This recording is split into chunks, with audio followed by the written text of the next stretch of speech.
सदा सत्स्वरूपं चिदानन्दकन्दं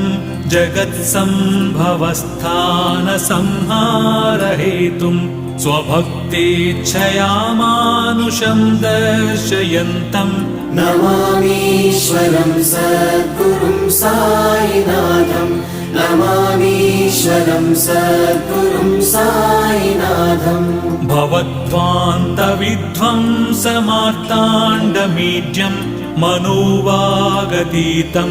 मुनिर्ध्यानगम्यं जगद्व्यापकं निर्मलं निर्गुणं त्वां नमामीश्वरं सद्गुरुं साईनाथं नमामीश्वरं सद्गुरुं साईनाथं भवाम्बोधिमग्नार्दितानां जनानां स्वपादाश्रितानां